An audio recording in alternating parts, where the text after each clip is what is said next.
Hi, this is JJ again, coming at you from North Carolina's Death Row in Raleigh, North Carolina. And I am going to talk about something from my childhood. It's called Blackberry Summer. My first taste of blackberries didn't come in the form of a pie, cobbler, jam, or jelly. It came in the form of very strong homemade wine. My maternal grandma, Mother Rumpelt, was helping Mama take care of us. As it was summer and the blackberries were large and juicy, Grandma Rumpelt turned them into wine. She let me taste it. I was 3 years old. I took one sip. I still remember it. The explosion of blackberry was amazing, but the alcohol content was so high that it set me on fire. It wasn't the last time I'd had homemade wine, but the only blackberry wine I tasted. I grew up on Hornmill Road, Union Mills, North Carolina. The road was gravel, but mostly dirt. In our area, a lot of logging went on. Farmers clearing fields, logging roads, dozer piled brush. It's quite ugly, like a scar on the earth. But in those areas grew some of the blackest and sweetest wild blackberries around. When I was maybe 11 years old, or thereabouts, I sold a gallon of blackberries to a neighbor, $4 made. Then the next summer, my paternal grandfather, Grandpa Jaynes, said he knew someone that wanted 2 gallons of blackberries. So me and Mama picked them. We'd pick and put the berries in whatever jug or bucket that was handy. When we got them home, we poured them into 1 gallon milk jug. Mama cut a hole in the top just big enough to easily pour the berries in. Then she did something that surprised me. She shook that jug, which was full. But as she shook it, berries settled down and it wasn't a gallon at all.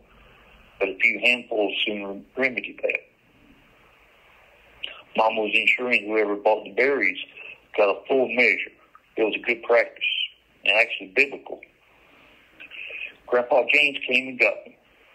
We only drove 4 or 5 miles, but I'd never been to our destination before. Where I thought our road dead ended, Grandpa knew better and kept driving. Less than 100 yards more, we came to a house. I don't recall much about the house, but the owner and buyer of my berries made quite an impression on me. Her name was Miss, and I'll probably mispronounce her name, but her name was Miss Messerschmidt. I wrapped my mouth around that name, tasted it, and never could say it right. I couldn't because that middle-aged woman had the largest pair of breasts I'd ever seen. Now, I was 12 years old. Any average set of breasts on a woman would have me looking. But Miss Messerschmidt was so endowed that I was fascinated. I knew I was staring, so I went about my business. She had me pour the berries in 2 containers. She and Grandpa talked for a few minutes. I got paid, and we left. Grandpa gave me some names to call. I asked if they wanted to buy blackberries. Before long, I had a clientele. I'd take the berries to Grandpa's house about a mile from us. I called my clients, and they'd come pick up their berries, or me and Grandpa would deliver to some of the customers. I got started kind of late that summer, so the blackberries are half gone by the time I picked the first gallon. But I was ready next year. My Aunt Virginia, Grandpa's daughter, was at Grandpa's along with many relatives for Christmas. She said she'd buy all the berries we could pick, but there was a catch. As she lived a goodly distance away, we'd need to freeze the berries and hold them for her. We had a huge deep freezer, so that wasn't a problem. What we do, as by this summer the whole family got involved, is pick all we could pick and sell those to my customers. But what wasn't sold for cash went in the freezer. Mama would wash and bag them in quart bags. On the calendar, she wrote down who picked what. I was always scouting for new places to pick berries. This meant going into cow pastures, hay fields, and brush piles. We had to watch out for snakes, too. Grandma Rumpelt said she could smell a poisonous snake, and I was able to detect the odor she was talking about. It was sharp smelling, accurate and pungent. Sometime later, I saw some strange scat while picking. Mama said it was snake scat, snake dookie. That's what we were smelling. If the smell was intensely pungent, we would stop picking and go somewhere else. It's too easy to reach into a briar patch, gain the perfect berry, and not see a copperhead ready to strike. We never got bit, but we were also cautious. Some mornings, Mama would make an adventure out of berry picking. Grandpa Jaynes owned roughly 400 acres of land. The Bottoms is what we called it. That was his richest farmland along Cathy's Creek. We'd have to cross several barbed wire fences, down a lane, across the creek, and traverse the berry patch I'd recently found. When we'd gotten through picking, we'd go back another route. It took us past some Carolina sweet bushes, what the old folks called sweet bubbies. The flowers are small but prolific on the stems. They're a deep mahogany color, but the smell like some kind of candy. We would smell them before we got to them.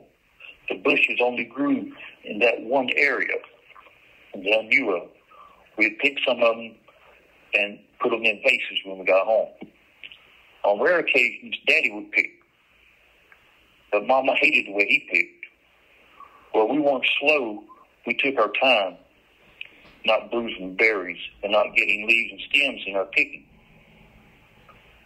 And the times he picked from the tame blackberry bush planted by his mama, Grandma Jaynes, who had passed away. Those berries were fat lumps of nature goodness and no thorns, easy picking. Most of the proceeds of our picking went with Mama to buy his kids new school clothes.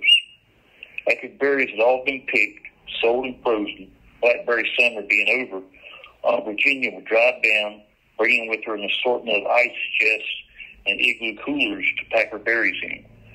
She'd write Mama a check, would load her up, and she'd be off with enough berries to last until Blackberry Summer rolled around again. And in a few days, Mama would go school clothes shopping.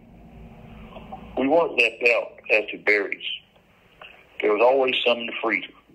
Once Mama showed me how to make the dumplings, there were few things finer than sweet blackberry dumplings, thick with juice and butter on the dumplings. Well, I take that back. Mama's blackberry cobbler was better on a cold winter's day. I fancied I could taste summer and sunshine. Those were the days. The end.